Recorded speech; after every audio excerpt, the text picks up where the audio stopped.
Hello, everybody. My name is Ray. Welcome to the Evangelical Dark Web. Tonight, we're going to be discussing a sermon by a church. I'm not entirely sure how prominent this church is or this pastor is, but this is a mega church setting. This is a church with a very large YouTube presence for a church that I've never really heard of. And it's, in the I feel like Bakersfield, California is probably Southern California, I take it, and Southern California just seems like the wailing wall of dispensationalism for some reason. You got, John MacArthur is kind of a different vein. I don't know if John MacArthur was always in the vein that he is right now, with the distinctions he makes from, say, Jack Hibbs or David Jeremiah, but a lot of major players in this area. So we're going to talk about one of them, and that is his name's Brian, and I've never heard his name pronounced. It's a guy that goes by Brian Halthaus. So I'm already screwing up already as far as pronunciation goes, but I'm doing good. It is Maundy Thursday. I did a church service tonight. Did anyone else celebrating Maundy Thursday? So Yeah, I wasn't too familiar with the historic names for the Holy Weekdays. Apart Well, from Maundy, I believe, means mandate. So God gave us a mandate, which I, I read an article today on Jack Hibbs, and it's like, how does this guy not understand the new covenant? So maybe we'll talk about that next week, but we are going to talk about a friend of Jack Hibbs this week, because he is name dropped in the sermon that we're going to review.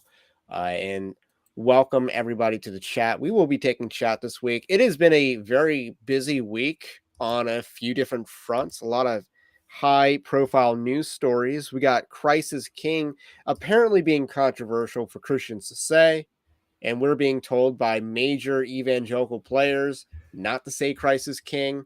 I'm surprised that Doug Wilson's kind of trying to nuance this subject, but G3 Ministries is actually pretty strong here. So you love to see at least the second part of what I just said. And then obviously Russell Moore dropped an article on the subject recently. So it it is. is, I mean, the screenshot I saw is as bad as it sounds.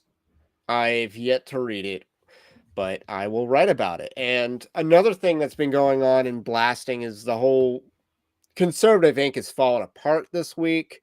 Uh, I've written 2 articles on the Steven Crowder versus Jared Moore front, which if you are a subscriber Jared to, sorry, Jared Monroe Monroe. or Jared Melito. Moore is running for president of the Southern Baptist Convention. I've written more articles about him, by the way. So that's why that name's on my mind. So I've written more Jared Monroe versus Steven Crowder. I've written 2 articles about that. No video on that is coming as far as I can tell. But there you have it. You would have gotten that coverage if you were on the newsletter. Subscribe for that or checking out evangelicaldarkweb.org. So with that said, we got a church that we're going to be examining. It's called Rock Harbor Church in Bakersfield, California.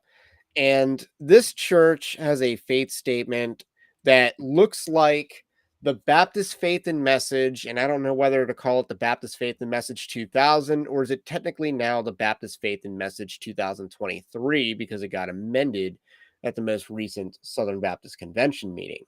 So it's technically BFM 2023 if we want to get technical about it.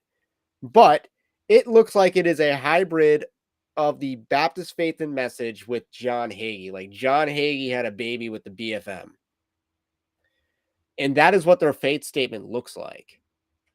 So I feel like this was the best place to start in examining what we're going to talk about, because we're going to be looking at a pastor who goes on a long prophetic screed against Christian nationalism, and he tries to do it from both the perspective of, this is what the left says about Christian nationalism, and then this is how Christian nationalists view themselves.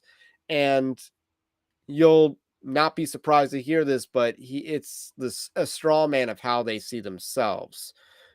So this is part of their faith statement that's going to open up, and it has a whole section on Israel. So we got a lot of sections in this faith statement. Each one of them is a different page, by the way, on their website. And they have a whole section on Israel. I'm going to read this part. That God has made one unconditional covenant, the Mosaic, which is now rendered one conditional covenant, the Mosaic, which is now rendered inoperative since the Messiah has fulfilled the law and has made 4 unconditional covenants: Abrahamic, land, Davidic, and new, with this elect nation that has remained unfulfilled.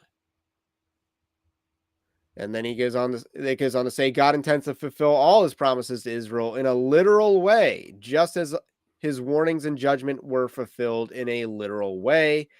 That in Israel's history of unbelief, there has always been a believing remnant according to the election of grace, that there will be a national regeneration of Israel at the end of the tribulation, at which all the provisions of the unconditional covenants will be fulfilled, including the seed, land, and blessing aspects, which will be realized in the millennial kingdom. Currently, Israel becoming a nation again in 1948 is prophetically significant, since this predicted by the prophets concerning the last days. That is poorly, that is bad grammar in that last sentence there. Or, yeah. Yeah, I mean, Since yeah. this is predicted by the prophets, is what it should say, but it doesn't. So, missing verbs there. Good job on the proofreading on this one. So, honestly, Abrahamic has to do with the people who are the followers of, God being numerous as the stars in the sky. Like God's No, going I to be think big. that's the It's Genesis kind of right. 13. Well, the I will land's bless also the, kind of tied in there as well. But which is why I don't understand why you're separating the land and Abraham, because Abraham was the one that was promised the land. I actually think But it hurts his argument to separate those two. And the Davidic means that it's going to come through the line of David. So I don't understand why you're saying that Christ didn't fulfill that, unless you're trying to say that it's not fully fulfilled until the millennial Christ comes back, the millennial kingdom. But at the end of the day, that technically was fulfilled. yeah, I think the land covenant was fulfilled, but you'll see that I was listening to a Jack Hibbs thing because it's a relevant story to something I'm going to be talking about in the future. And he's talking about greater Israel, because when the borders of Israel are laid out in the Old Testament, it talks about the Euphrates River, and I believe it's not the Nile River, but it's another river in Egypt that's east of the Nile that I believe is the border. But they're like, it's all of the Euphrates River, like everything. So it's like, and it cuts across like modern day Saudi Arabia, and it goes down into like far into Egypt. So obviously they don't do the whole Nile, but they do a lot of the Nile, and they call it Greater Israel. And it's like, I think some reading comprehension is in order, because let's be blunt, some of that land sucks. Like it is Arrakis and Dune levels of habitability. At least until we get air conditioning there. But even still, what's the water situation?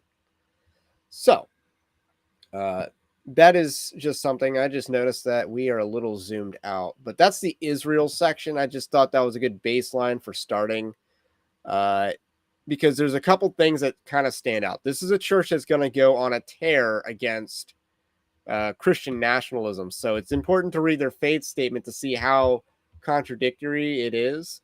Now, like I said, this faith statement is if John Hagee had a baby with the Baptist Faith and Message. This is your Baptist Faith and Message part in, the Christian and Society, because the BFM 2000 actually has a section like that. And I want to read this section right here, and I'm going to zoom in for all of y'all. And it says, if I can find it, every Christian should seek to bring industry, government, and society as a whole under the sway of the principles of righteousness, truth, and brotherly love. In order to promote these ends, Christians should be ready to endeavor, always being careful to act in the spirit of love without compromising their loyalty to Christ and his truth. The Christian must also use wisdom in who and what they align themselves with on common cause issues. The scriptures do not promote social justice, Marxism, communism, or fascism, since these socio political economic theories are not compatible with the scriptures. So, what do you think about that? I mean, it does look like it was something that was recently written, or I won't say recently, but like it's not, this was probably written in the last 10 years when you look at rewriting history, racism, social justice, and social gospel. I mean, social gospel is obviously a term associated with like the 1920s and like the temperance movement and a lot of like the need to start charities to do charitable works that slowly or perhaps will inevitably remove the gospel from said social works. But I mean, social justice in modern political parlance, it does seem like that was a recent. It seems like this was very recently written, and it does kind of combine a lot of the BFM while adding several of these phrases. I mean, it seems like it gets a little weirder towards the end with the environmental thing. I don't know if you're planning on reading that. Uh, I don't really need to get into that. This church is against evolution, which is good. It's against Well, environmentalism, which is good because conservation is biblical. it's Environmentalism is not what biblical. I There's a find difference. odd though is that like Scripture doesn't promote radical environmentalism, but states that man cannot affect the environment. That's a very weird wording, I and don't think it's perhaps just impossible for man to affect the environment, but pretty I'm not much. talking about the issue of climate I mean, my like if I when were I to say that. use a scriptural verse, I would just say that God sustains His creation, and there's plenty like Jesus has plenty of things to say about God caring about the feathers and the birds, and that's a far like you could probably make more of a positive statement. So again, I think a lot of this is probably not the best written, Well, yeah, because they're best missing commas all defined. over the place. Well, yeah, grammar Nazi, A, but a little bit because I'm on my high horse with my AI to do grammar edits for me and all. So totally. So that's the part about the Christian society. I just that very Southern Baptist-ish. I mean, they've tweaked it in the vein of Calvary Chapelisms, but then we got the religious liberty section, which I just thought was a promotion of religious pluralism. So there's some parts in this that are good. It talks about no ecclesiastical group or denomination should be favored by the state more than others. But again, this isn't really statement of faith material in my view. Like this shouldn't be in the statement of faith. Uh, so a lot of this is like a lot of Baptist stuff. But if you're looking at like the London Baptist Confession, it says there's a sentence like this in the London Baptist Confession of Faith, which is all right to have if you're a church, I guess. But then it says the church should not resort to the civil power to carry on its work, which I don't think is really all that in dispute with the Christian nationalism debate because, the church has a job to do, the government has a job to do. These jobs aren't really being conflated. It's just the fact that the government has a job and it's not doing its job. And we are so used to government not doing its proper role that we don't even know what it looks like for government to do its job. yeah, the Uh, biggest problem with like that sentence in general is mainly how it's employed. Like that's where you get the Russell Moores and those types that will basically say that, well, this issue is not actually a civil sphere issue. This is a church issue. And they'll say that about issues with abortion, homosexuality, which again, the Bible doesn't actually say that these are church issues. It actually would say that those are civil issues. right. Uh, So I want to skip to this sentence where it says the state has uh the state has wait, actually I'll read this sentence too. The gospel of Christ contemplates spiritual means alone for the pursuit of its ends. That I think is wrong. Because if you look at certain evangelism ministries and tactics, a lot of them start with helping out with human needs. Things like, I'll just use this as an example. Samaritan's Purse is about meeting people's needs.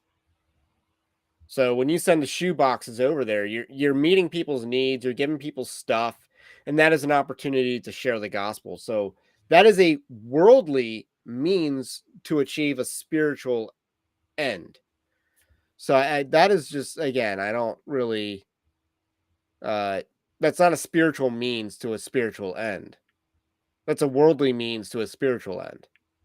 Because you're doing something spiritual, but you're meeting people's physical needs. Yeah, I mean, like I Jesus doing the love, I just think feed that my sheep, love one another as I have loved you, and that's demonstrated through foot washing, which is the whole spiritual significance of Maundy, right? That's yes, just and there was feet washing at church tonight, and I learned that the pastor does not have a foot fetish. 100% can confirm.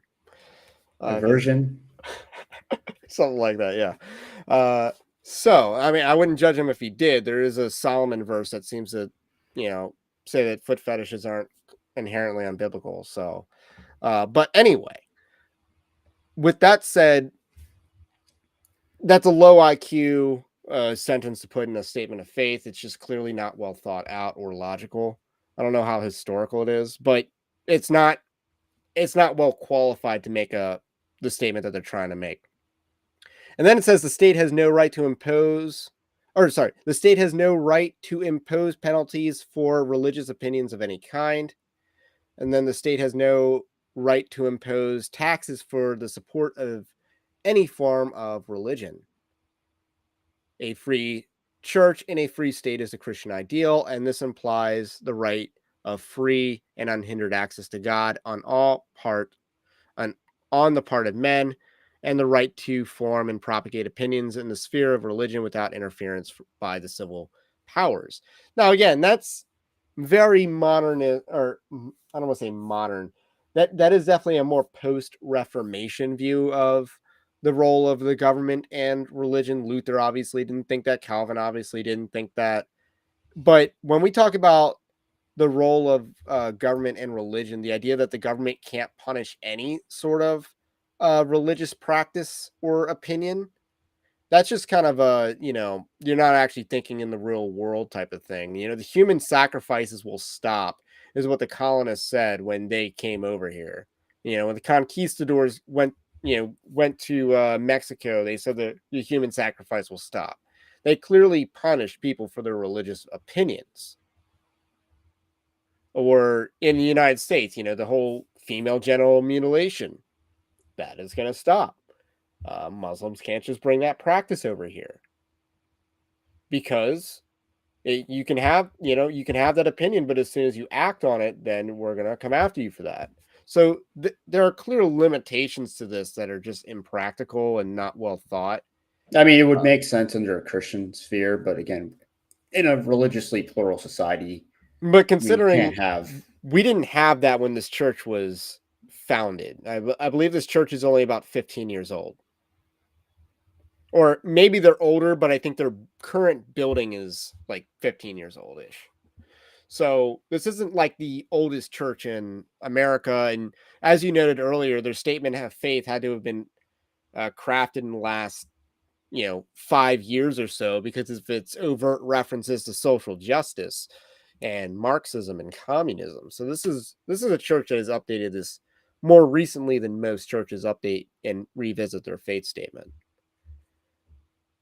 So there are two more places I want you to see before we dive into the sermon, and uh, the first is the church, because I kind of took issue with this because a lot of talk about Jewish and Gentile believers, which I don't think is very productive. So it says it does say that the gift of pastor is only for men, so only men can be pastors, which is good. This is not an egalitarian church. And then it says the church is the body and bride of Christ. That is composed of all Jewish and Gentile believers from Pentecost to rapture. That entrance into the body is spirit baptism that is distinct from Israel, that while sharing spiritual blessings with Israel of the Jewish covenants, it neither fulfills them nor has taken possession of them from Israel. What are your thoughts on I that? mean, this is just straight up dispensationalism.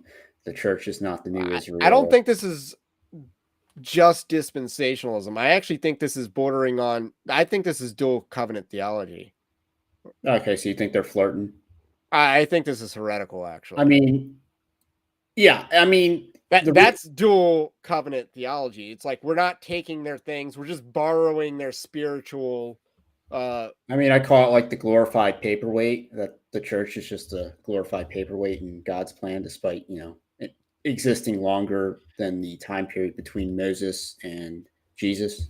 So again, why are you segmenting Jewish and Gentile believers when Paul writes that there's neither Jew nor Greek?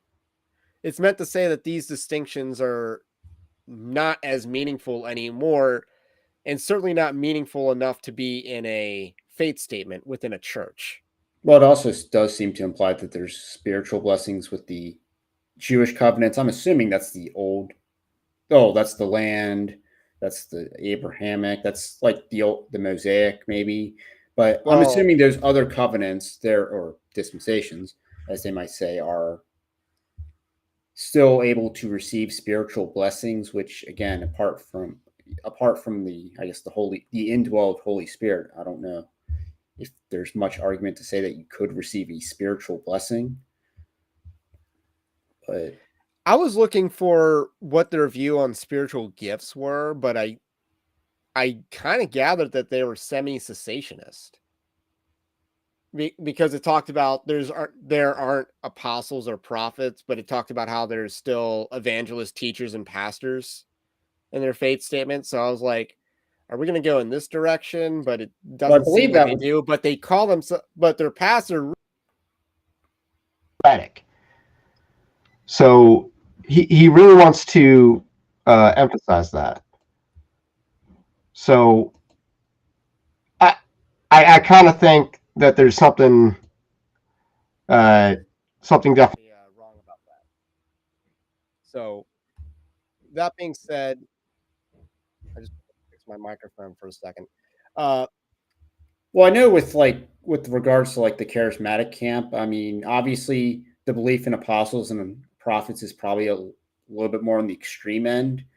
I mean, people like Michael Brown are kind of like the ones that try to say that, I won't say gatekeep, but they try to, I guess, Trojan horse it as more normative than it actually is. That and even sorry, that and assemblies of God, that's actually one of the things, I guess, to their credit, is they distance themselves from the latter rains movement and basically saying that we do not support the restoration of the apostolic office. So I think this church is trying to be consistent with that. okay. So keep in mind, it says that is distinct from Israel, and this faith statement has defined Israel as modern day Israel. They are very clear about that. That Israel's a Jewish people. They are very clear about that. They don't pick any bones about that. And it talks about that is so the Gentiles enter through spirit baptism that is distinct from Israel, that while sharing spiritual blessings with Israel and of the Jewish convert covenants, it neither fulfills them nor takes them possession away. So this is basically teaching dual covenant theology, because it still says that there's this covenant going on with Yeah, it the still implies Jews that there's that spiritual blessings. yes, and that they have promises. There's a strong implication here that they have a pathway to heaven because we're just borrowing spiritual blessings from them. So yeah, this church fails a website check hardcore. Like, I would never go to this church. I would tell someone who did go to this church that this church was heretical. But wait for this. Stewardship. This is the money, man. This is the worst part. I've saved the worst for last. So it actually talks about tithing, and it's not exactly talking about it's I don't believe it's teaching that there's a 10% tithe or whatever. No, Because again, this they're not actually mandatory tithe. no, because the Mosaic covenant is inoperative. Well, I mean, still, But even I mean, again, I mean, there's a lot the church gets wrong on tithing, considering that it was based off the land, not necessarily income. But so here it is. Gentile indebtedness to Jewish believers. And I am very confused. When I went to the church section just now, again, I'm trying to figure out what does it mean by when it says Jewish believers. What does that mean? Are you talking about Jewish people who believe in Christ? Are you talking about Jewish people who believe in Judaism? What does it mean? And it's very unclear. Gentile indebtedness to Jewish believers. This is a section on their faith statement. Furthermore, this is section C on their stewardship section. Furthermore, according to the Apostle Paul, apostle should be capitalized in my opinion, Gentile believers are required to support Jewish believers. And it cites Romans 15 verses 25 through 27. We'll get to that in a second. Since Gentiles have become partakers of Jewish spiritual blessings, according to Paul, the Gentile believers have become indebted to the Jews, especially Jewish believers. The way of fulfilling or paying off their indebtedness is by sharing their material things with Jewish believers. As Gentiles have become partakers in their spiritual things, they are now to fulfill their indebtedness by giving in a material way to Jewish believers. I mean, I think it tries to distinguish. Like, wow. Again, it's hard to tell because it obviously says you're become indebted to Jews, so that would presumably mean all Jews. Then Jewish believers, it's hard to segment whether that's talking about Jewish Christians or religious Jews or religious Jews versus secular Jews. But at the same time, it is saying we have to give them money. Yeah. Like, wow. Who paid them for that? Who paid them? So Romans 15 verses 25 through 27. At present, however, and this is apparently ESV, I am going to Jerusalem, bringing aid to the saints, for Macedonia and Achaia have been pleased to make some contribution for the poor among the saints at Jerusalem, for they were pleased to do it, and indeed they owe it to them. And it cuts off. But I mean, do we do a Nazirite vow to go with that? That's because not bound to believers of all time. But Paul did a Nazirite vow when he was taking up this specific offering in the scriptures. Like, that is one of the worst things I've ever seen in a faith statement. That wasn't like, I mean, actually, I think that's even worse than getting the Trinity wrong, because they didn't just accidentally screw this up. They went out of their way to say that they didn't ad litem it. We have to pay Jews. Like, they went out of their way to write that. That they did like, and they used, like, honestly, Catholics did a better job defending indulgence, praying to saints. Like, the amount of Catholic doctrines that are better justified than this. Yes, indulgences is far more biblical than this. Because at least the problem with the Catholic Church was they were selling indulgences. Not that someone was, someone was using an indulgence as a sin offering, so to speak, as a penance, or willingly doing that. Like, someone sinned, I'm repenting of my sin, I'm going to give to the church.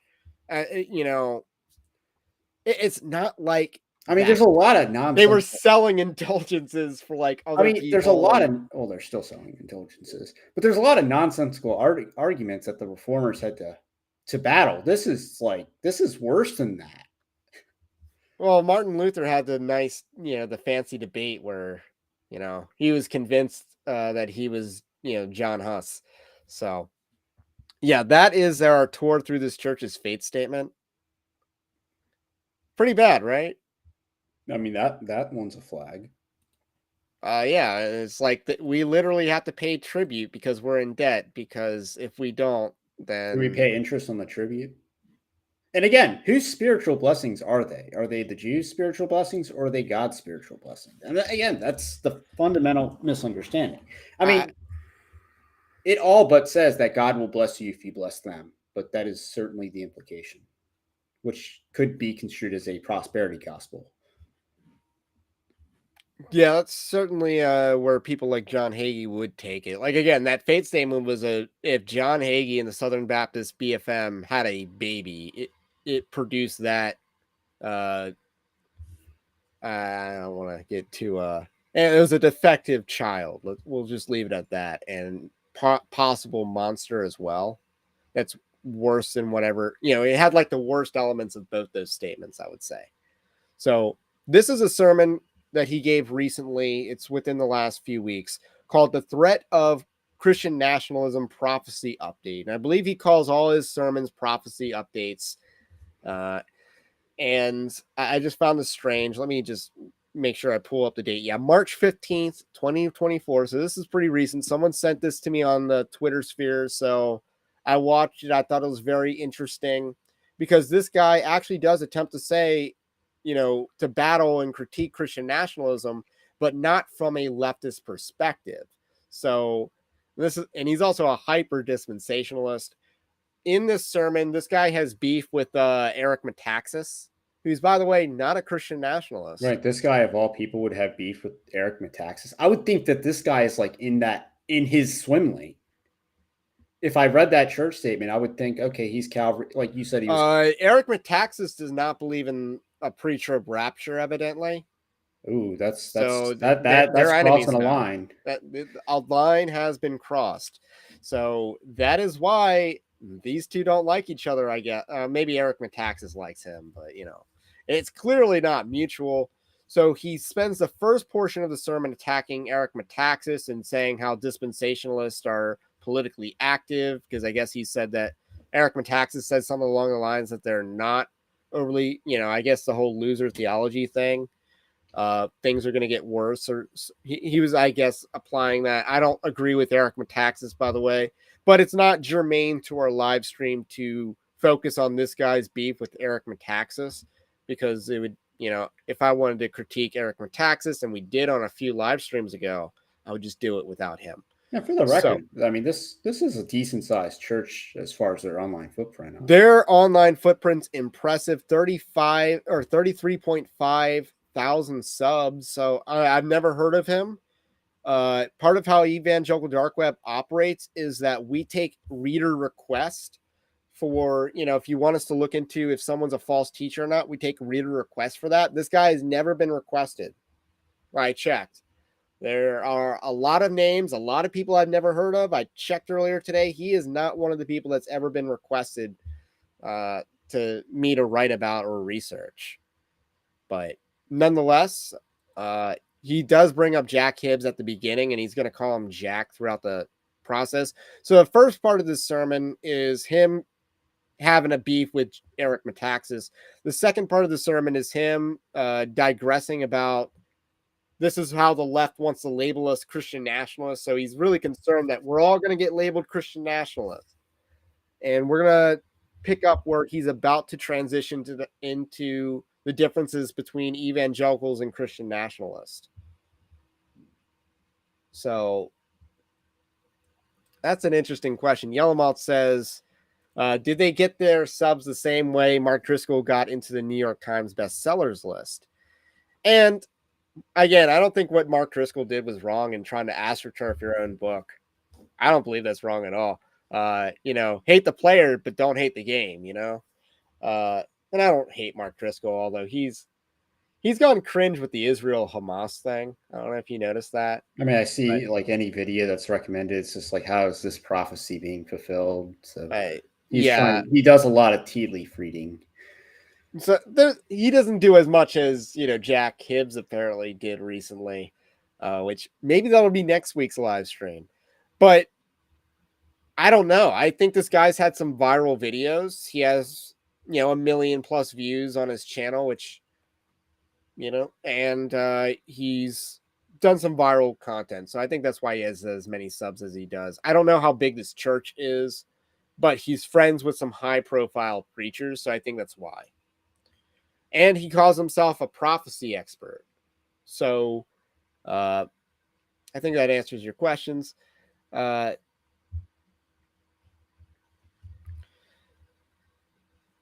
So I want to address this one as well. Be careful with some of the people saying Christ is king on Twitter. Many are non-believing grifters like Nick Fuentes and Andrew Tate, who are no friends of ours. Now, again, I'll address Andrew Tate for a second. He's a Muslim, but if Muslims are saying Christ is king during Ramadan, I mean, it's a statement of fact.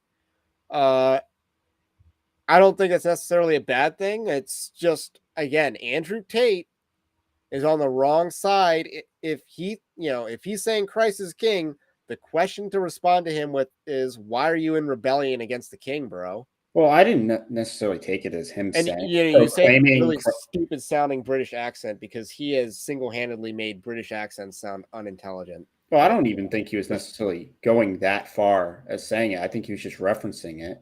But I mean, his on paper reason for hating Christ is, or for not being a Christian, on paper at least, or is that Christians have no conviction, no spines, no moral like standing in the world. Again, he's a pornographer, so it's not like and human trafficker. That too, but and then he says that Muslims have conviction, have social standing, don't cave with the culture. So that's his reason. So when he references Christ as king, it's like almost like Christians are starting to do what he would say they should have been doing the entire time. And as far That's as how I Nick, took his tweet. as far as Nick Fuentes goes, I just think his followers are a ripe mission field, and let's get them to the gospel. If they're already saying Christ is king because Nick Fuentes is saying Christ is king, let's lean into that. Let's give them the gospel. Let's, again, ask them the same question. Why are you in rebellion against the king? But and I'm not a Nick Fuentes fan. I don't necessarily hate him either. I just kind of don't pay attention to him. There's some dark rabbit holes about him, in a cat boy or something like that. But I'm not telling you to go down those rabbit holes, by the way. But if I might have just given you the idea too. So anyway, let's do the threat of Christian nationalism prophecy update. We're going to carry on from him finishing up the liberal critique of Christian nationalism, and he's going to start his critique of Christian nationalism. So here we go. And we're going to be listening to this at normal speed. If you have that and you understand the distinction between, no, it's not about race, it's about values. We want you to come here, but please accept our values. We're a different society than Honduras. We're a different society than China. You have to stay with us. Okay, so they say, well, if you don't want that, Brandon, then you must be a racist, and you're against migrants, and you're against immigration, and you're a white Christian nationalist. Okay, that's what they're doing. Okay, so they'll get on to us, and now you have some of the nationalists now are flying this flag. I don't understand this.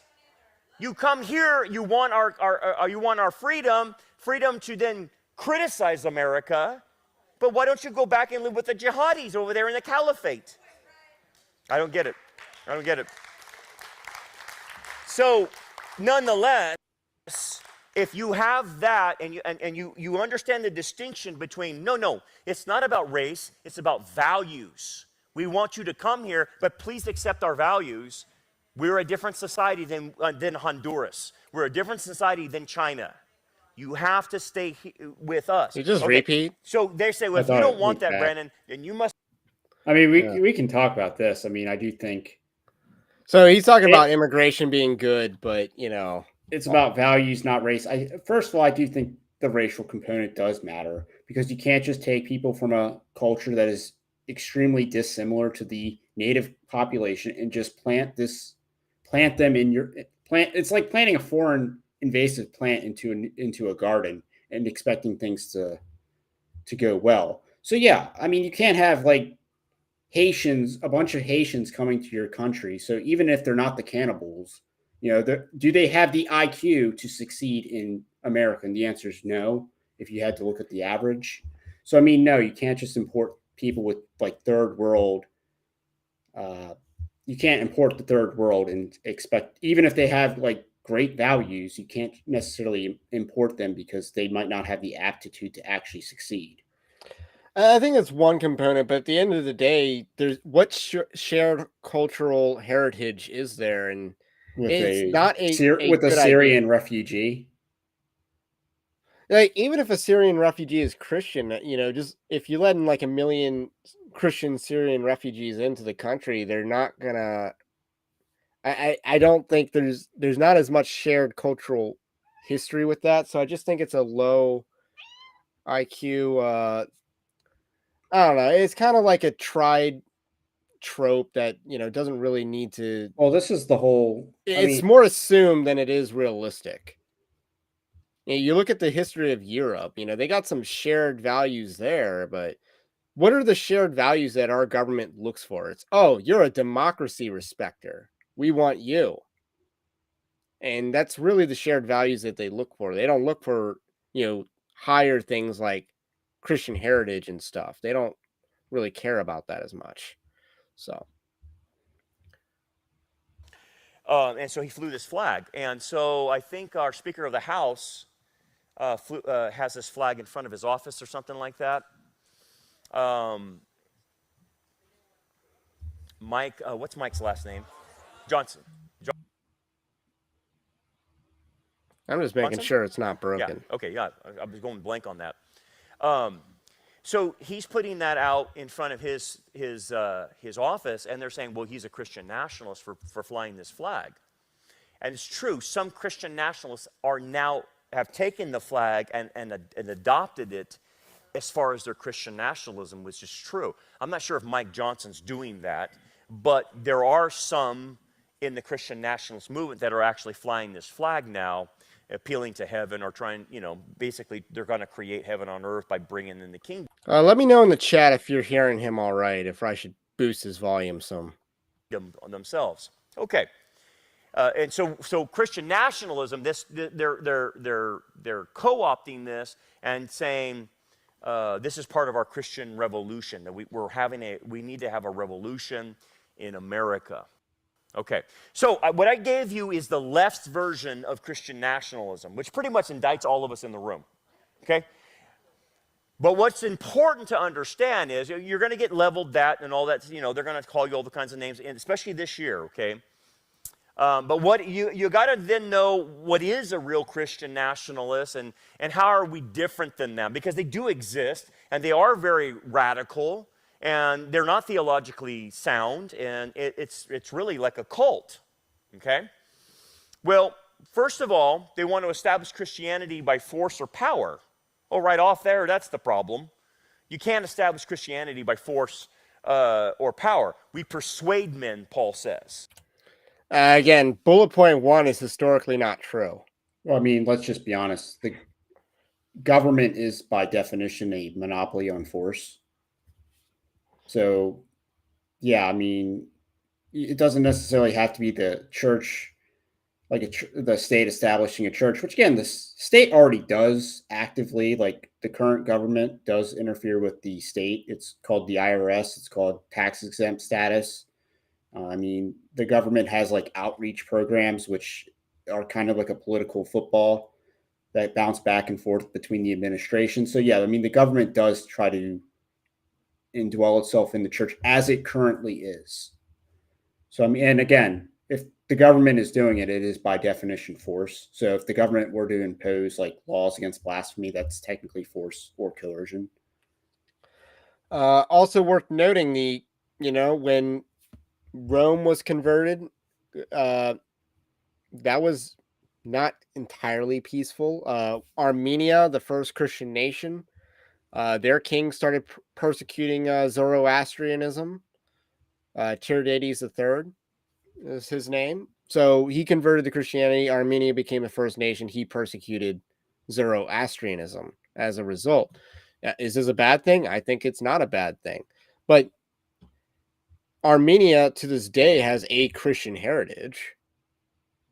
So I think bullet point one's false. And I think there's a lot of history. The Scottish Covenanters wanted to impose Presbyterianism on England and during the English Civil War. Like they were trying to make a deal on that. So there's a lot of clear disagreements with that, and just a general trend that people follow the god of the government. They follow the god of their king or their liege. That's kind of how human history has worked for the most part. Obviously, there are rebellions that are religion related, but I'm just describing what's normative. Persuading is not forcing, okay? So somehow they missed it. I'll tell you why they miss it in just a bit, but just follow me on this. So it's establishing Christianity by force or power. So what's catching a lot of people off guard is they'll say, we need to get our country back to God. And everybody in this room would agree with that. The next question, though, has to be asked. Why, by what means will you do this? So to them, it's force. Okay? When you're at the level of force, you're at the level of like the Catholic Church in the Middle Ages, right? You're at like a Islamic caliphate type of level. When we're talking force, that's where you're at. When you're saying, I'm going to force this on people. Okay? And then Christians are to rule 7 key societal institutions: family, church, education, media, arts, business, and government. So I want to pause right there. So he's going after the whole 7 mountains thing, which I don't think that 7 is mountains a charismatic. Yeah, I don't think 7 mountains is, biblical, but I don't think it's unbiblical either. I just think it kind of paints people into silos. I don't really necessarily think you're limited to one or, one silo and you're supposed to just dominate that one. I don't think that part of it's biblical, but as a rule, like Christians should be good at what they do. I think that's biblical understanding. But I want to kind of like, can I just pull up his faith statement again? Every Christian should seek to bring industry, government, and society as a whole under the sway of the principles of righteousness, truth, and brotherly love. Is this guy a hypocrite? Well, yeah, but I mean, if you go back to the first one, he uses the Catholic Church as like the fear mongering for what force and coercion looks like, but he doesn't necessarily say what. Let's just even straw man him to say what the Nick Fuentes crowd would do.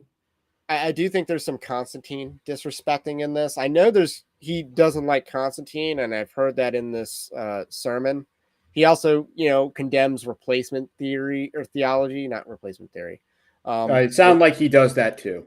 At the beginning, he did that earlier in the sermon, I think. Which again, find me the anti-Christian nationalist that actually affirms replacement theory. I mean, it's very few and far between, and I think there's a reason. Eric Metaxas, maybe? Nah.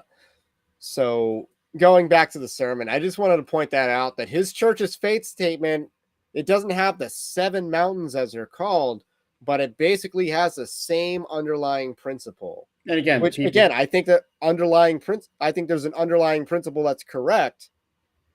But well, I mean, in general, in how power works, I mean, the problem is you're trying to use 7 mountains as a theological construct when it's not. It's more of a sociological construct. It could be 7 mountains. It could be 10 mountains. 10 mountains. I mean, another model would call these things cathedrals, not because they're or towers or castles. And I think there's there's like 13 plus, I think.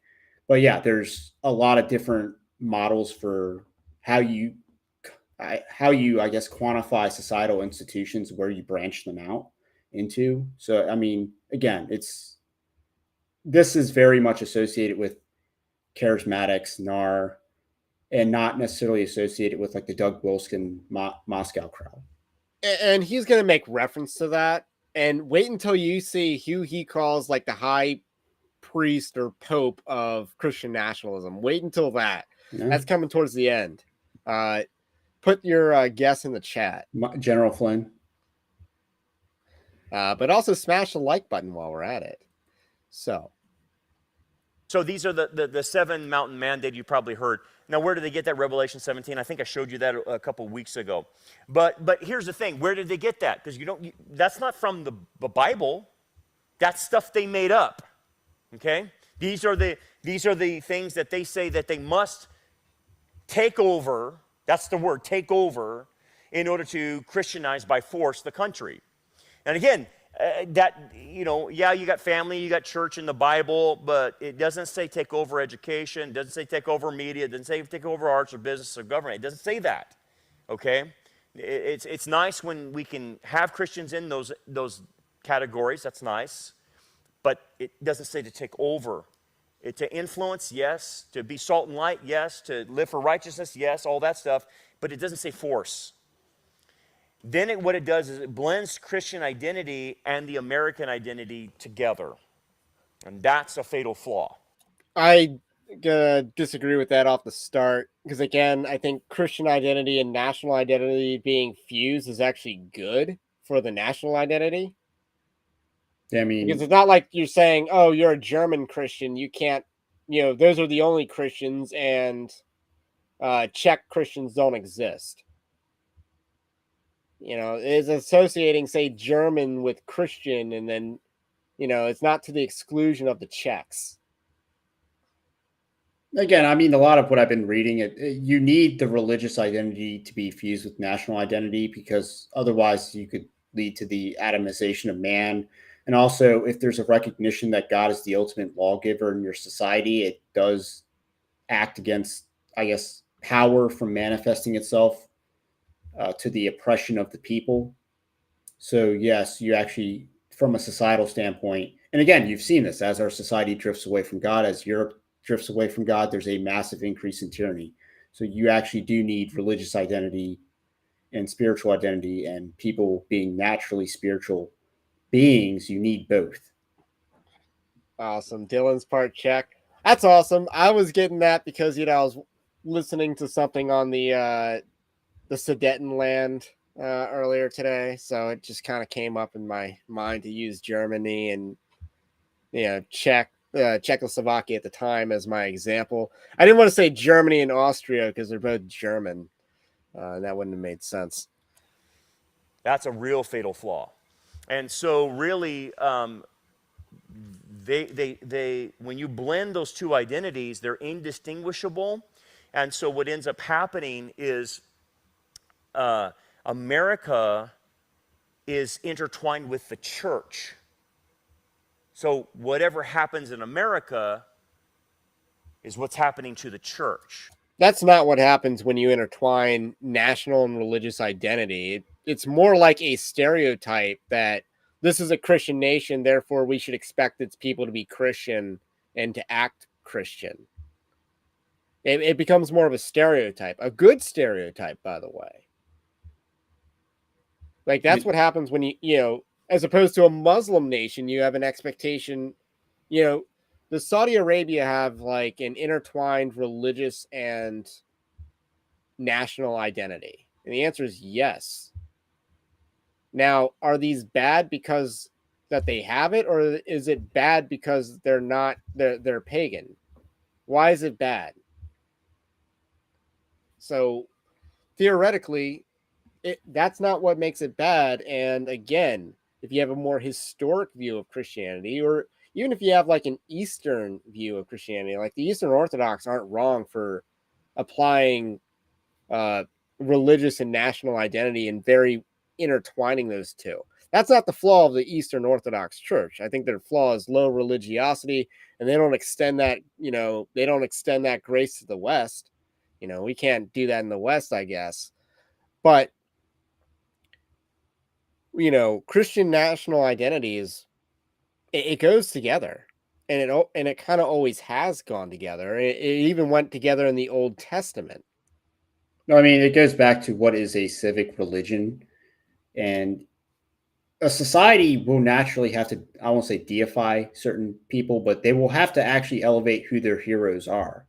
I mean, we have obviously people on the money. Generally, they are presidents, they are founding fathers. You know, Benjamin Franklin's on your $100 bill, and it's because as a society we venerate him, and there, and that's all part of civic religion. So you need the actual spiritual component, and you need the national component for there to actually be a civic religion, which, I mean, again, it's very hard pressed to say that it's not biblical, but and that a blending is a bad thing, because something is going to be blended. There's always going to be a civic religion. There's always going to be some kind of identity that is forced upon by the state, and that's how Eh, you see Juneteenth as a federal holiday now.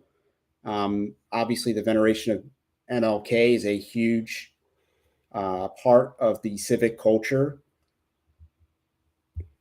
and that was brought to us by Ronald Reagan for history. Along that line, when the church was just starting out, they had a civic religion, and it was called the imperial cult. Now, a lot of people think that every Roman emperor was made a god after they died, but that's not actually true. It's very few of them were, but they had a cult that was pretty devoted. And that cult basically allowed for a more unified, stable empire. Like it was a very useful cult to the establishment of the Roman Empire. It just practically speaking. Uh, so and the church can work that way as well. It's useful. It's good that we have national identity. I think Well, these things but we are good have because God made nations at the end of the day. statues of heroes that, again, we're tearing them down. But again, what are they being replaced by? And this is Modern why art. you actually need the Christian identity and the American identity to be interfused. That way, we're not elevating statues of George Floyd or renaming the Francis Scott Key Bridge after someone else. Yes. And as Marylanders, that bridge is going to be a career to reconstruct because Beltway construction goes on for decades. By the way, I wanted to thank Dylan for the super. Thank you very much. We appreciate your support. And vice versa. It's happening to the church, it's happening to America, and the two become indistinguishable. That's very dangerous. How do I know that? Because when you bring together the church and state as a unity, I can tell you what happened in church history. It goes off the rails. Okay, when Constantine did it, it went off the rails. Then the Catholic Church was doing it, it went off the rails. Then Luther and Calvin did it in the Reformation, it went off the rails. Narrator, it did not, in fact, go off the rails. Yeah, I mean, Calvin. Let's even start with Constantine. Geneva is actually well regarded. Constantine brought the church together to hash out ecclesiastical issues, and then just enforce their decision. He didn't make their decision for them; he just enforced it. Which is, I mean, not totally dissimilar to how the Westminster Confession and the London Baptist he's Confession just mad that the Edict of Milan removes special privileges for a certain class of religion, if you know what I'm saying. So that's probably what it is. But Constantine didn't actually make Christianity the official religion of Rome. That happened decades later. That is a myth that needs to kind of die. But Constantine was a church respecter, and that needs to be recognized. I mean, Geneva was actually a success in Calvin's lifetime. So the Catholics is a more interesting example because we have some high highs and low lows. But you also had instances where kings tried to kill the Catholic Church, Catholic Pope. You had the instance where the Pope was in Avignon for I don't know how, for several decades. Which also is why the papacy is broken. By the way, Francis the Peter doesn't exist because they weren't in Rome all those years. But the Catholic Church was useful for a few centuries because it really went after Arianism pretty well. But the problem with the Catholic Church was they had two extremes that they kept swinging back and forth to, between we're just gonna sell indulgences, the extreme of we're gonna make lots and lots of money off of this and we're gonna make it a business, and the extreme of asceticism, where it's like we need to be impoverished, broke, and you know a lot of that. So they had two different extremes that they kept vacillating between. And that's kind of like and then they were launching crusades at the same time. Uh, but yeah, that's kind of like where the Catholic Church went after for a I mean, while. Like, I don't he think the is kind of Catholic Church was he like is kind of glossing over. all of the history of the Catholic Church was bad, but I mean, he's obviously glossing that's when the over Reformation happened. a millennium of Yeah. history, which a lot more complicated. I mean, we're gonna say that the Catholic Church was, terrible in like the 700s. I mean, even like Calvin talks about how the Church of Rome actually, it acquired its reputation, like, because it earned it, not just because it usurped all the other churches. It actually earned a good faith and good standing. And the Eastern Orthodox Church, the Council of Florence bent the knee to Rome. So, there's that. But the Russians rejected that, by the way, I think. So it's a messy church history, but it is church history. I don't think we should reject every aspect of our heritage. But at the end of the day, the papacy the papacy no longer had a mandate to lead the church. And that's why the Reformation needed to happen. Not only was, the papacy corrupt, and it's not a biblical ecclesiastical governance at all, I don't think. But, at the end of the day, it lost the mandate to lead the church. Because you had no separation between the government and the church. And again, don't take this to what Thomas Jefferson said. That's not what he was talking about. I'm talking about a state-run church. Okay? That's the danger. Because at that point, church discipline comes under the state's authority, and they go kill people. Okay, so Calvin, I mean, he killed Michael Servanus because his theological differences, and he church disciplined him and had him killed. Catholic Church. Did you just get his name wrong, or is it a French pronunciation that I'm not familiar with? I love that. I got to take a drink for that one. He actually brought up Servetus, which again, I mean, I don't have time. I'm not overly familiar, but I'm pretty sure Calvin was not like in a when position. I just want to say when Lutheranism combined with the government, it was to protect Protestants. It protected Lutherans from the Catholic Church, and then Calvin, same thing. So, well, I think Servetus was more of I won't say a public nuisance, but yes, and that they gave him. I think they gave him the opportunity to essentially be extradited because he was wanted everywhere, right? But yeah, he was kind of wanted everywhere. Like France also wanted him. So he was going to die anyway, is what you're saying? I'm saying he did everything he could to make his life more difficult. If it wasn't Calvin, then odds are someone else. He could have left Geneva and I mean, he might have, suffered the consequences elsewhere, but again, It's a lot. Yeah, I mean, as Yellowmouth is saying, Calvin killed Servetus with his bare hands. I mean, yeah. Inquisition, killed people, killed heretics, burned them, whatever they needed to do, because they had the state as acting as church discipline. It's very, very dangerous when you blend Christian identity with the state. It's very dangerous. This is why Christian nationalism is a problem. The real one, it's a major, scary problem. It's like a cult, man. Okay. The idea is that Christians should rule, so the goal is to place Christians in government to rule. Okay? Now that's different now. We want Christians in places of government and key positions, and we want that. That's a good thing. But what do you mean to rule? There's a difference here, right? We want them to legislate. We want them to pass laws. We want them to do things under the Constitution or whatever, however the framework is. But I never said anything about ruling. And what do you mean by ruling? Okay? Because the Bible. So legislating isn't ruling.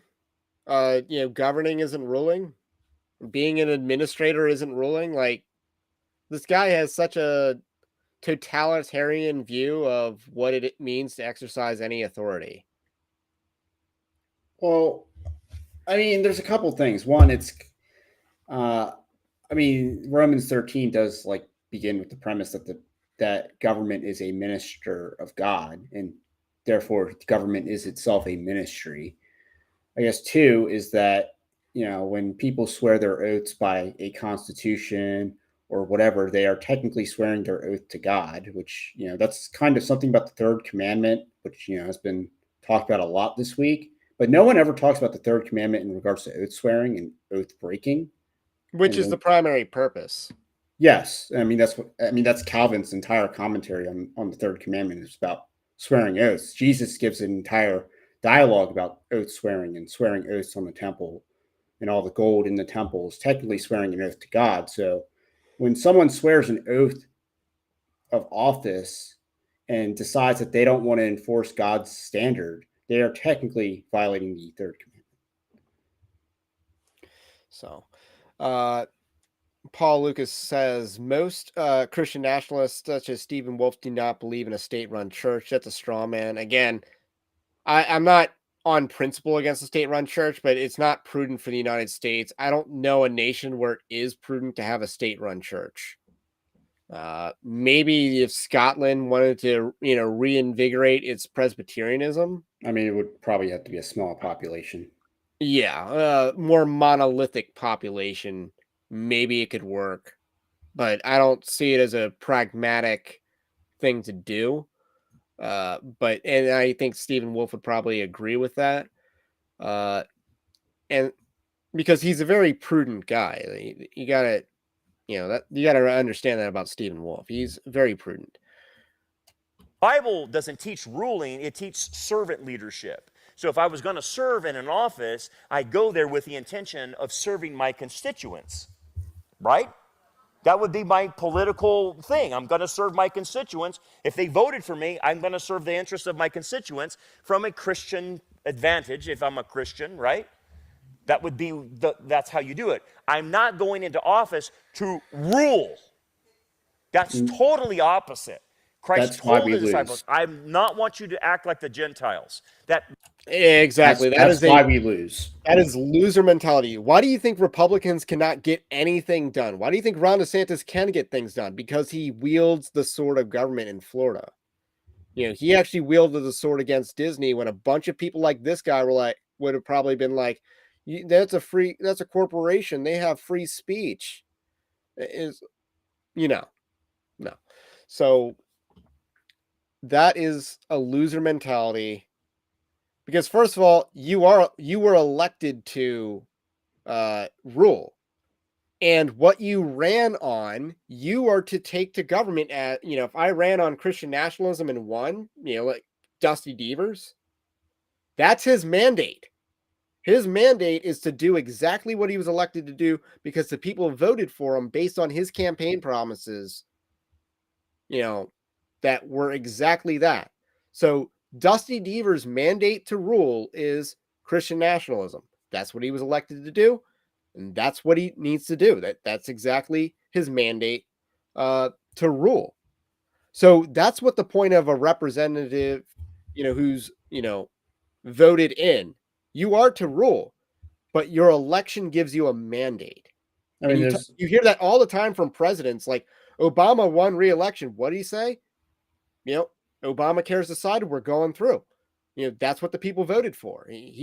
I remember him using that type of messaging, and then he was taunting Republicans like, I'm going to do what you want. If you guys just win some elections. Then if you don't like it, win some elections. Boo hoo. That's what Obama said, because again, that guy knew how to win elections, but Republicans knew how to lose elections then too. There's the entire premise that politics is warfare without, armies and weapons. And we need to understand that politics is a blood sport. It is war. We are fighting our actual enemies. And he's just like, oh, you got to be a servant leadership. No, that's what the church should do. I mean, as far as a political Well, office, you need to servant be. leadership doesn't always look like look submissive in a way. Well, yeah, but we're not. I mean, we're talking about political office. We need someone that's going to be a judge, that's going to be a fighter, that's going to be the guy that says, that's going to be David going out and challenging Goliath. I Not mean, exactly servant leadership, but servant it's. leadership can look like, you know, think about think about Julius Caesar. Like that guy knew a thing or two about servant leadership because he was in the trenches with his legions. He was serving their interests. He's carrying the banner on the shores of Britannica. That was in us. He was mutually invested in his subordinates as they were invested in him. That is an essence of servant leadership that we kind of miss.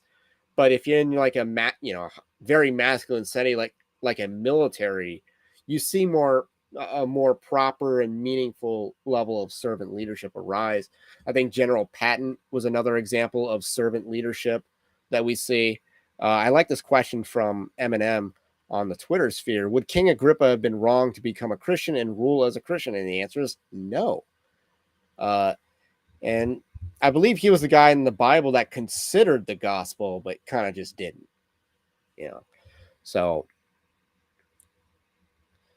and then Jamie Starfish, I hold to a form of dispensationalism. I'm supportive of CN, but don't embrace the label.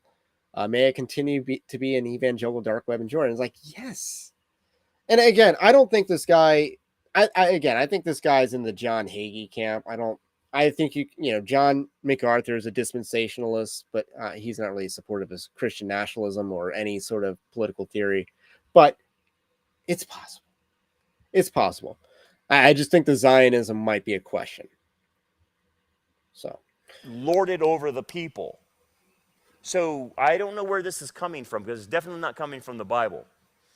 And then in their framework, America is Christianity's or the church's savior. Does that raise a red flag to you? So America is the savior of Christianity or the church in America. You see the problem? That's a big problem. Again, this is more this intertwining of the church and the state, where like what happens in American politics is linked to the church. Whoa, that's going to be a problem. I gotta say that's probably the biggest straw man on his list.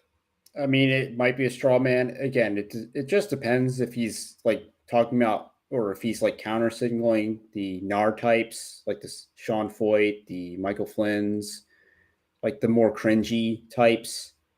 But he's not. Again, he's not alluding to like the Moscow types at all. And if He's he not is, talking then about the that's serious.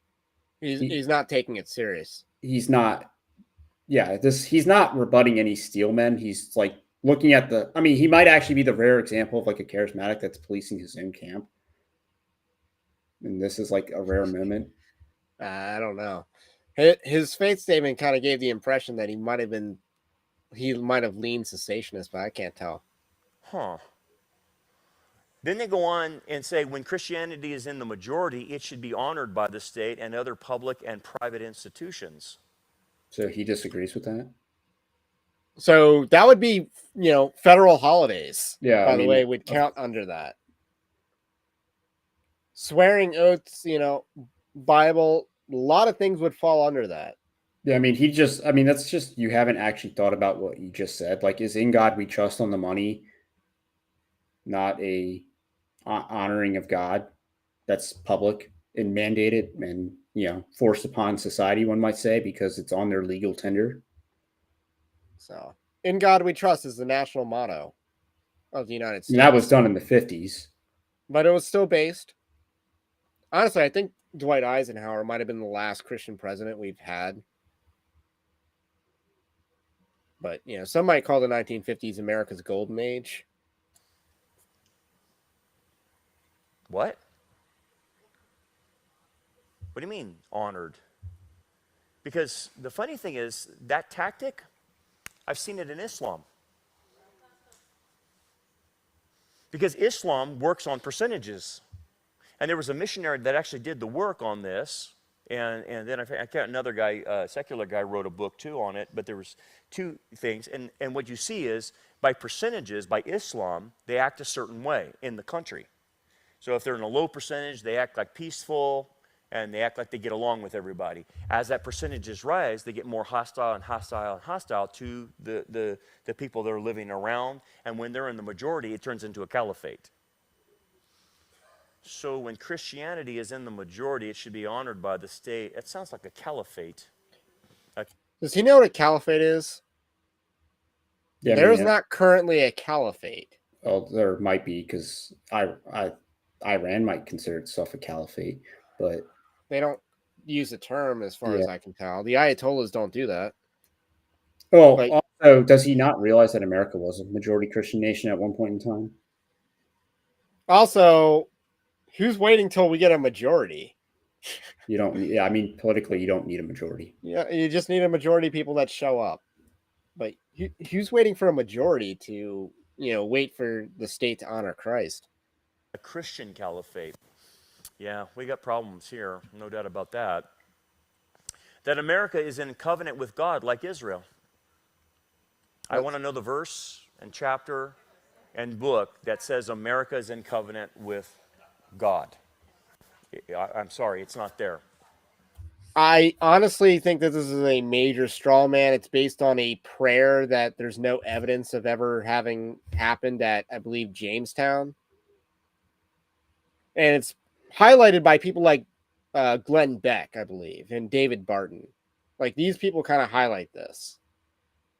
But there's no evidence that the prayer was ever said at, I believe it was Jamestown.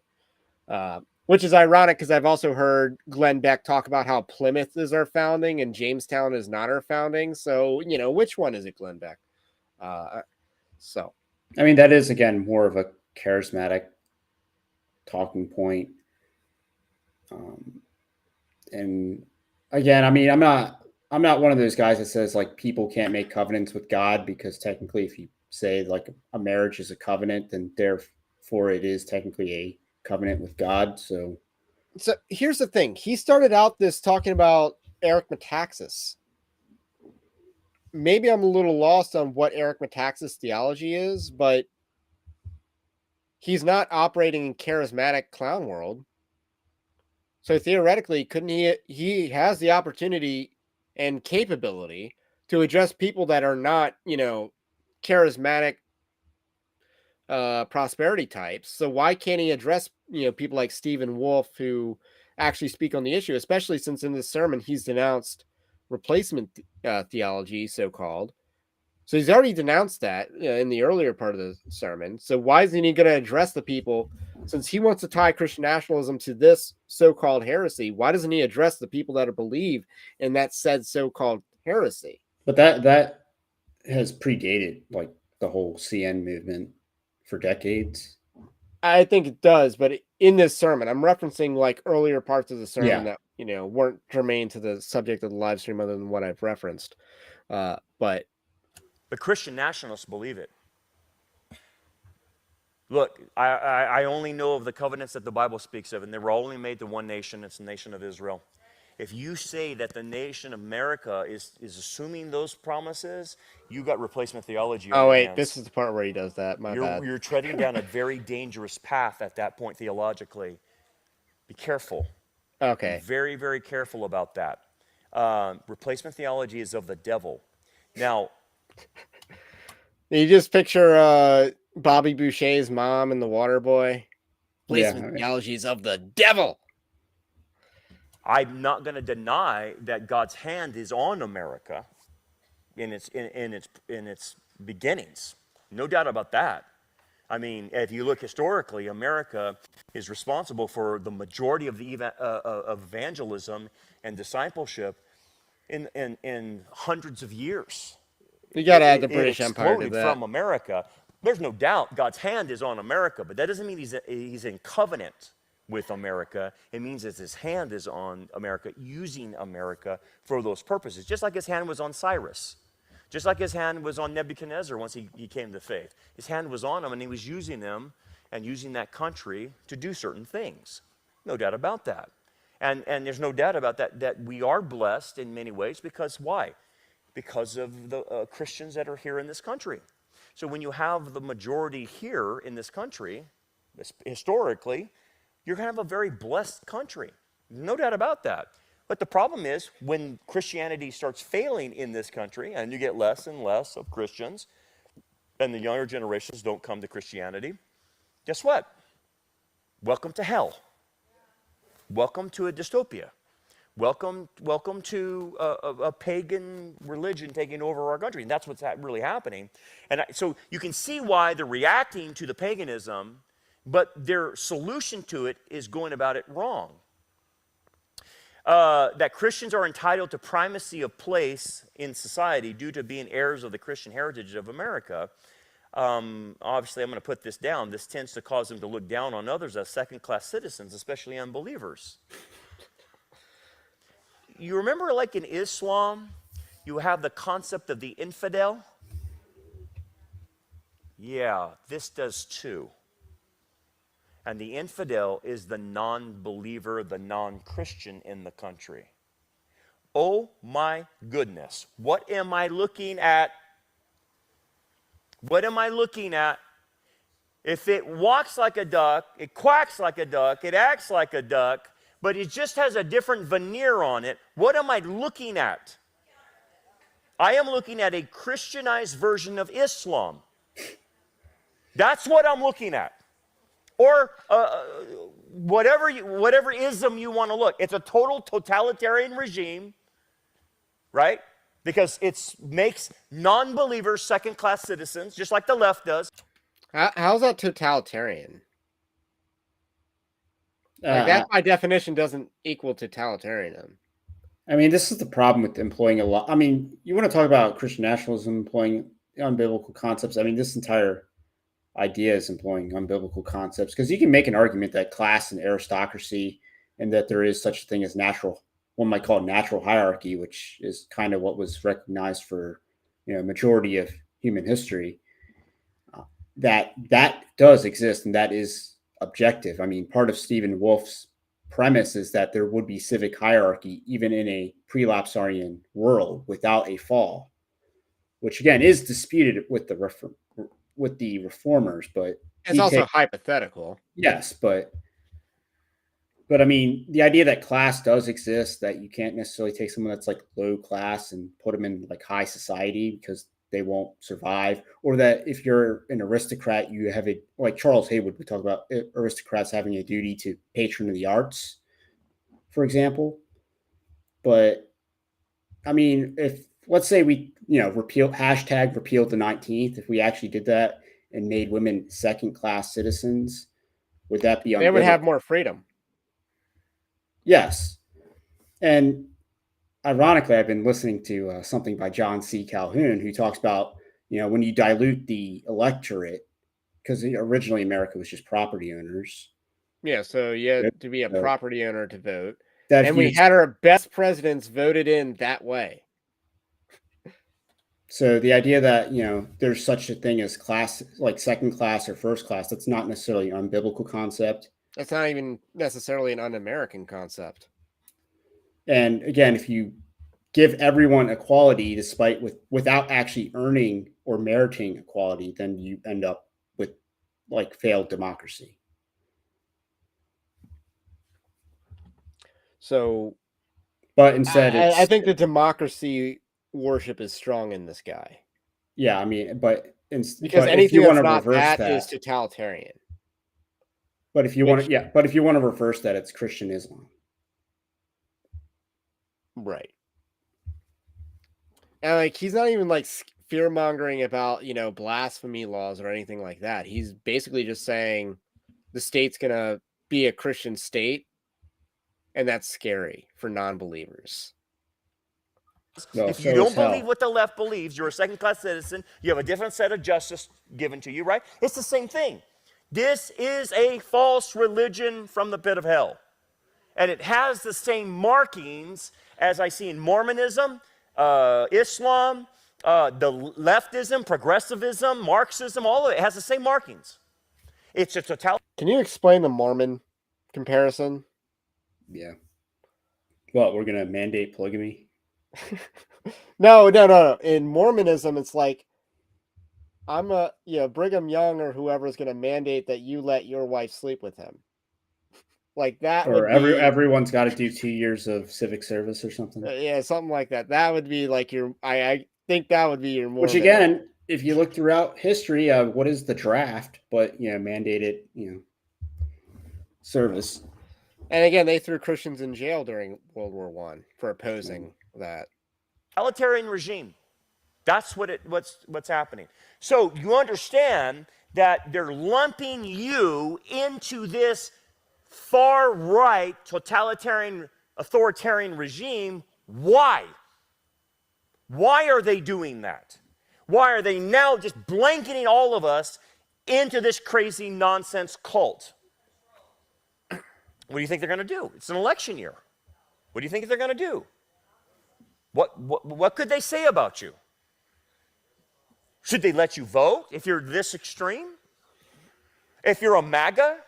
So we understand Christian nationalism is going to vote for Trump. You understand that, but their mindset is Trump's going to usher in the kingdom. I'm serious. I mean, it's like QAnon, right? That Trump's the savior. Again, remember, in the mindset, America will save America Christianity. So Trump is the savior. You see the problem here? Now, you understand that you're going to be lumped into this. The problem is you're one of those MAGA Christian white nationalists if you vote for Trump. So guess what? Why they have to label you that? Because where is it going?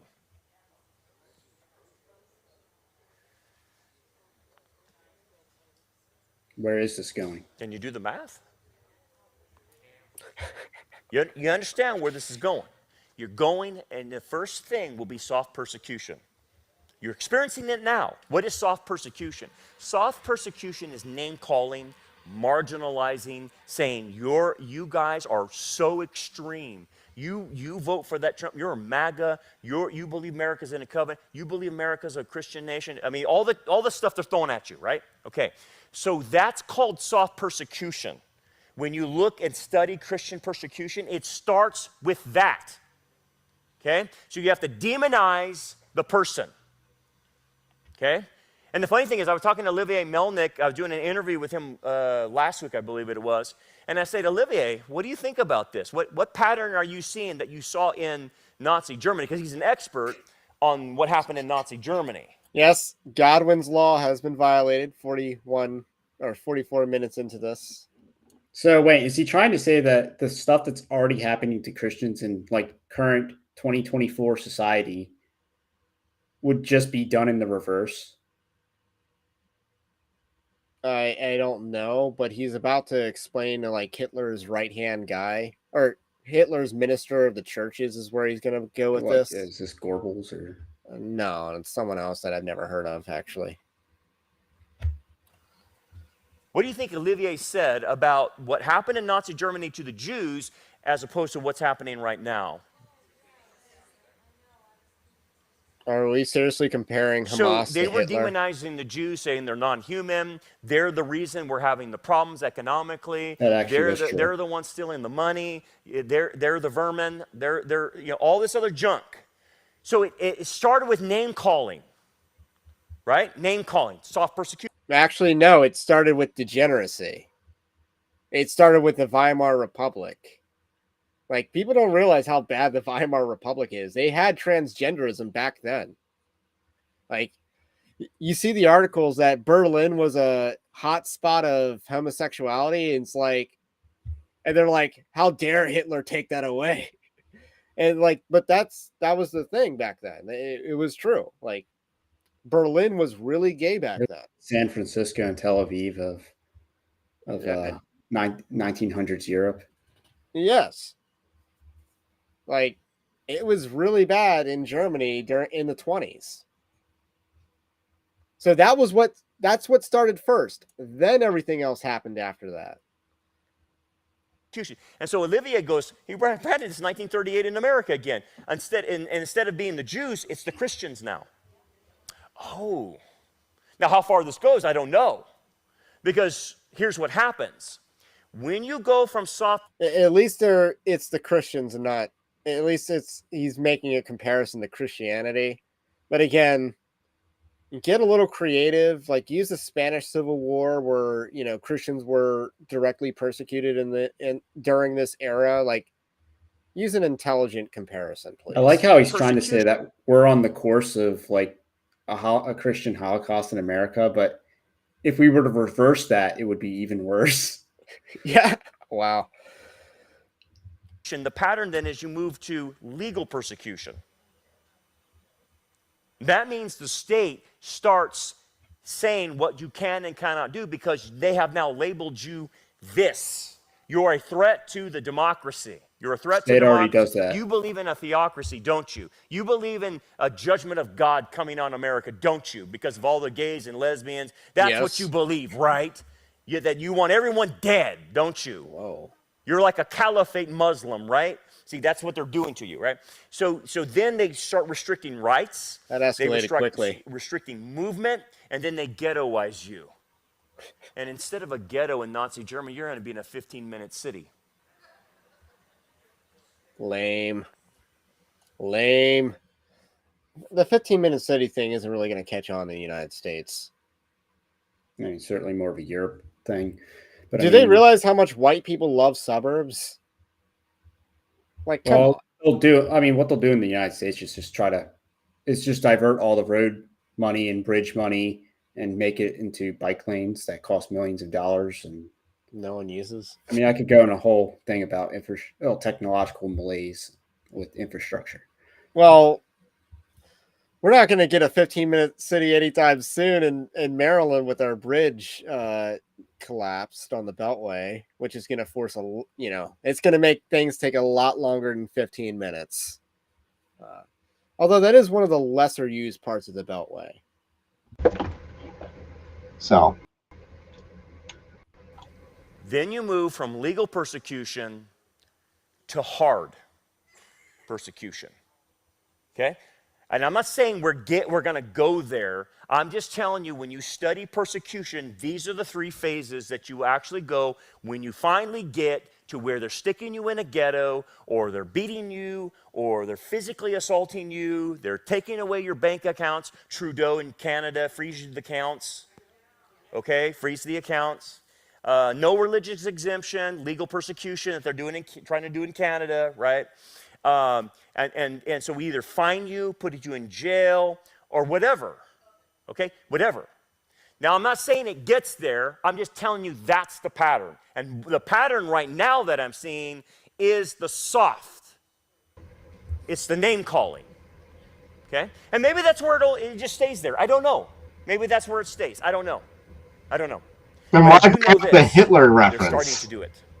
And they are not hiding it anymore. They are coming out, and like I said, if you want to see what they did to Jack, they wrote a letter to the speaker and said, how dare you put a guy up there? And they went through, he's anti-LGBT, anti-trans, anti-this, anti-immigrants, and he's one of those Christian nationalists, and that's the term they used for him. And Jack's not a nationalist. I'm going to interview Jack tomorrow. He's not a Christian nationalist. He's like us. He's going to interview Jack Hibbs. So, again, this guy has some sort of platform. 33,500 subs on this channel that we're watching it on, his church. And he emphasizes prophetic insight. This guy has a following, that's for sure. And it sounds like he has a podcast. So his objection is that, Christian nationalism is bad for his stated reasons, which are kind of like ham-fisted and comparing it to Islam. But all Christians are going to be lumped in with Christian nationalism as part of let's just say, a pattern of persecution that is equivalent to an event that happened in the 1930s and 40s. And his solution is to just simply reject the label. Like, if he were intelligent enough to use an actual example of persecution of the church in the 1930s and 40s, you would have gone to Spain and you would have saw a pretty good solution. You know, someone put in the chat a while ago that we, Protestant Franco, but yes. But I'm telling you, this is not going well right now, and this is a big election. So I don't know. We're going to pray. We're going to see what happens. And a couple more things I wanted to show you. This is interesting, and I'm running late, but let me show you real quick, and I'll run through this. They believe that they're the architects and guardians of American experiment. They believe that the government would enforce... False. Christian nationalists reject the idea that America is an idea and therefore is meant to be an experiment. No, I was just going to say there's a sense that, I mean, again, if America has a Christian heritage, then the idea is that you're having a movement that summons you back to said heritage. Parts or all of the Mosaic Law. All right. A lot of theonomists would be like, yes, I'm not really a theonomist myself, but enforcing parts, like how about, death penalty for rapists and murderers? Does that count? How about for stealing? Or not death penalty, but how about we actually criminalize stealing? Because he probably lives in a state that doesn't. Yeah, California. So, I might go. I have a more prudential approach to what crime should be, because stealing, I think, is becoming excessive in cities. So I think they should have higher crimes for that. So, which is crazy. The movement ties the fate of the church to the political candidate or the policy or the fate of the election. That's a straw man. Okay, the fate of the church is in the hands of the election. I don't think so. Oh, the fate of the church is in Christ's hand. How did you the get amount that of big wrong? Eva people that said that, though, is astronomical. I mean, that's literally like Russell Moore, is that the church lost its witness because white evangelicals supported Donald Trump. So again, the very people that are doing that are like the big evangelical types that are... Yeah, even though Christianity Today, which is now run by Russell Moore, published an article a few years ago talking about how evangelicalism as a label improved from 2016 to 2020. More people identified as evangelical in 2020 than 2016. So, yikes! Believes that believers will establish the kingdom. We already talked about that, and this is the one that I want to show you. The last one. They rarely go to church. So that's a lie. I do have the study on that, which is from Neighborly Faith. So they did a study in December 2023. We did a live stream where we talked about this study. Christian nationalists and Christian nationalist sympathizers had the highest religiosity. And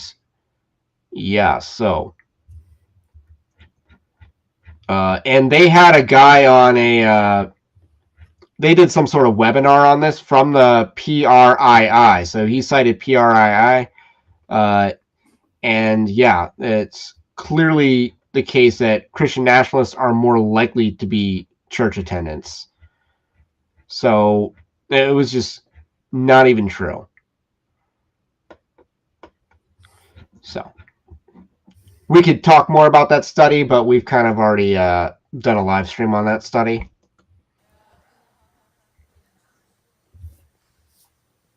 Why is that? Why is this, this cultic belief that's claimed by so-called Christians, but they don't do the Christian thing? What's your conclusion? If you're not doing the Christian thing, I mean, at least you would go to church, but these people don't go to church. But they claim to be Christian nationalists. They claim to want the Mosaic Law. They claim to want everything back as a Christian nation, but yet you can't even do the most basic thing, which is like go to church. What do you think the problem is? It's a cult. It's not real. This is a fake religion. This is not Christianity. Of course they wouldn't go to church. Of course they wouldn't, because they're not real. You have this kind of mindset, you're crazy. You're off the chart. right? If you think that. And by the way, there has been plenty of fuel because of dominionism, NAR, and kingdom now theology, because all, unfortunately, that was surrounding Trump in his presidency was people like this, a la Paula White. So there you have it. Some of you said Donald Trump was going to be the high priest of Christian nationalism in the chat. Paula White. Bet you didn't see that one coming. And let's just pause for a second there, since he wants to bring up Paula White. Paula White had zero relevance in Christianity for a while until Donald Trump made her relevant. And even after Donald Trump made her tangentially relevant, I'm just going to be clear, tangentially relevant, she still doesn't really have all that much relevance. Now, some dispensationalists out there, like Greg Laurie, Franklin Graham, I'm just going to make an assumption on that one, and Robert Jeffress, I'm pretty sure I'm right about that one, endorsed her book to curry favor with Trump. Just want to throw that out there. Did any Christian nationalists do that? No. And basically, so basically, it's a charismatic, like the rare moment where charismatic has to condemn the TBN crowd. And yes, so Paula White, I'm being asked who Paula White is. She is a longtime false teacher. You probably don't know who she is because she fell off because she was kind of having an affair and stuff like that. So some sexual degeneracy, some divorce. She's currently married to the pianist from Journey. Did you know that? No, I don't know anything about Paula White other than Jonathan Cain from Journey. She's married to him. The guy who played the piano in Don't Stop Believing. And I believe he also wrote that song. That's who Paula White's married to. So I think it's her third husband, but I'm not sure. But it's not her first. So there's a reason why you've never heard of Paula White, and it's because you're probably not old. His spiritual advisor, Paula White, is a Seven Mountain Mandate Christian, so to speak. She's off the chart crazy. And when she was around him, a lot of us evangelicals were saying, doesn't he know anything about Paula White? She's crazy. She's NAR. She's jacked up. She thinks like this kind of stuff. She thinks Trump was the Messiah, all kinds of, or he's the savior of America, weird stuff like that. And so, unfortunately, what happened is there were people around Trump in the last one, and this started the fervor going. And this started, hey, look at that. And it's the NAR, New Apostolic Reformation, it's the Minionists, and it's the Kingdom Now theology types that are giving all of us now a black eye. They're from this. And unfortunately, see, Trump, they said they led him to the Lord. Well, if they did, as an example, he would be a babe in Christ. He wouldn't know the difference between a Christian nationalist and a regular evangelical He wouldn't know the difference. So I'm not expecting Trump personally to know the difference, right? But I'm expecting the advisors to know. Why are they letting Paula White around him? He's crazier than a bed bug, man. But anyway, this is where it started, okay? This is where it started, and now it's carrying in, and the left is using this against Trump and against all of us. Because now they say, we'll just take a whole swath at it and broad brush everybody into this label and see if we can win. Again, I don't know where it goes, but this is what's happening politically. This is what's going on, so you need to be aware of it, and you need to, when it comes up and you're in your conversation, and you start noticing someone talking like this, hey, arrest that. Hey. I'm gonna go out on a limb and say these people aren't very good at noticing. Hey, I'm not part of that, man. I'm not a Christian nationalist. That's like a skinhead type guy. You know what I mean? It's just a radical off the chart. You have to, and if someone's caught up in this, you're gonna have to sit down and explain this to them, and like parse it out for them. Whoa, whoa, whoa, whoa, whoa, whoa! Wait a second. We all want Christianity in our country, no doubt about that. But you can't have it by force. And you have to have that kind of conversation with people because people are getting caught up in this, and like, yeah, we got to get on board, man. And it's, whoa. Whoa, whoa, whoa, whoa, whoa. You're going to get caught in the net. Be careful about that. So anyway, we got to get running. I kept you guys late. Let's pray and we'll get you running. So that is our Can we our just presentation for tonight. Can we just talk about how short his timeline is? Like, if you wanted to talk about the TBN crowd, like Apollo White, or like all these people that would give Christians a bad name. I mean, yeah, like the entire idea of televangelism, which has been around for decades, longer than this whole Christian nationalism argument has been in vogue, and well before Donald Trump's political ascendancy. Like, you can go back to Pat Robertson in like the 80s with because he ran for president, I'm pretty sure. Yeah, I believe so. And obviously with the moral majority, the flaws of that with people, the Liberty University, Falwell.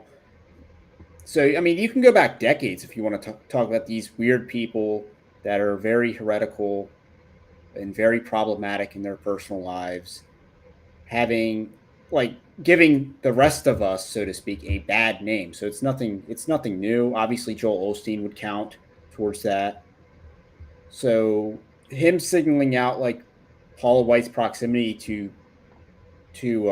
Donald Trump it's very much cherry picking your example and then reducing your timeline to basically remove a lot of data that would not support his conclusion from the. You know what I found interesting is that it seemed like he wanted to say, "Hey, I don't want to be labeled skinheads," and then it was also, "Hey, I don't want to screw up Trump's re-election." Didn't that seem like a priority? He seemed like he was prioritizing Trump's election in his sermon. So who's the one actually, viewing the country through the lens of politics, and whether Trump gets elected is our means of saving our country or not, or whatever? It seemed like he was doing that because he is so concerned about optics and messaging that was his concern at the end. And also, I don't want to sound like those mean Christian nationalists. I mean, again, let's not to be graphic, but I don't think Paula White's idea of dominating is forcing like Christian law, forcing Christian morality upon the American populace. I think her idea of being dominant and domineering probably, or wielding the sword of power, probably involves what she was doing, holding hands with Benny Hinn, or just being a woman behind the pulpit.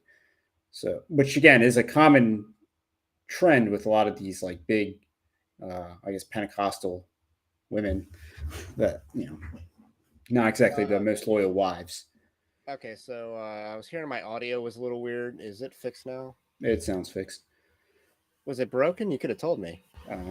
It was playing the video, and I thought it would heal itself, but whatever. So with that said, my apologies. So he seemed more concerned about Trump's reelect. He also seems concerned about not being labeled as a skinhead, which, I recall a certain skinhead movie was taking place in California. Was it American History X? My audio is definitely fixed. Okay, I did it. It was the wrong default microphone, even though it was coming in from the right microphone. It was like set to the wrong microphone, I guess. If you saw what I saw, you would know what I'm talking about. So, with that said, I'm going to send in final questions as we're kind of wrapping up. So, last call for questions. But yeah, it was kind of surprising. So I saw this. I was fascinated by, what was he going to say? He was going to address Christian nationalism from, it seemed like this was a conservative pastor going after Christian nationalism. What are his arguments going to be? He has a slideshow and all this other stuff going on. But it was really just a lot of leftist talking points, and he's basically, I don't want to say he's basically being like a Russell Moore, because I don't know if that's really fair, but it wasn't this was, he was definitely being closer to a John Hagee. Well, I don't even think the arguments he's employing are even relevant to Paula White. Again, I don't know anything about Paula White, but I'm assuming, probably some kind of cringe level hyper charismatic. And yeah, she might, espouse the whole Seven Mountains or whatever. But that's par for the course because that stuff's been around for decades at this point. So again, I don't even understand how anything that he was warning about relates to Paul White. So Paula White's, again, she's not relevant. Trump is the only thing that makes her remotely relevant these days. Now, Benny Hinn might still be relevant. His international presence is actually impressive, unfortunately. And Joel Osteen is still somehow relevant, but he's fading, I would say. So, and he went viral this week for, denouncing the poverty gospel. But I think that's just two sides of the same coin, and it's easy to, get caught wrong on that, I guess. So, that being said, that was our dive down this lane, this rabbit trail. That church has got to be pretty popular, but other than that, that was some low intelligence response to Christian nationalism. I was thoroughly unimpressed. I was underwhelmed. His analysis is about as good as his theology. I mean, what can I say? So I see a question coming in, but it's not on my. I don't have the ability to pull it yet. But have you heard of Jan Markell? This guy seems to run in her circles. Oh, so you see it and I don't. Okay, I've not, so I don't know the name. As far as cringe level, like hyper charismatic types, I'm not familiar with that. Though, ironically, his friend Jack might have a couple connections that he probably shouldn't. Which, if you want to talk about, people swimming with fishes, they probably shouldn't. I mean, you can make that accusation against Jack Hibbs that he has problematic associations that he should actually know better. So if we just to throw that out there. Okay, that's crazy that Innovation HQ's chat I can't see, but I can see Charles. I can pull you up. You two seem well versed in church history and world history more broadly. Where do you study these subjects? Where will you direct people to? Church history is a little harder for me to answer. YouTube is mostly where I learn world history. Church history, I'm trying to think. You didn't learn this in a lot of it's in passing. Yeah. I guess a lot of the stuff I learn is in passing. But world history, YouTube is definitely probably the place that I go to for world history. There's a lot of good history channels out there. Is probably where I learned a lot of the more esoteric references. And then for church history, that stuff just kind of comes up. If you in passing, you could be reading something from a reformer, they're going to reference history, or I wish I knew places I could go to. Ancient Pathway, is it Ancient Paths? Ancient Paths TV is a pretty good YouTube channel. Yeah, I mean, for they don't church post a whole history. lot, but they have There's the some stuff pretty that good they stuff. have is very good. Yeah, so they do a very good documentary on loser theology, which gets into the whole Plymouth Brethren movement. They also did a whole thing on the whole Michael Servetus and John Calvin. Okay, so that's a YouTube channel that I can recommend, is Ancient Pats TV for church history. So there's your answer, and I hope that was a helpful answer. So anyway, I'm not seeing any more questions come in. And with that said, I guess we'll bid a farewell. And if you like this kind of content, definitely subscribe to the channel if you are new. And you can support our work over at evangelicaldarkweb.org/join.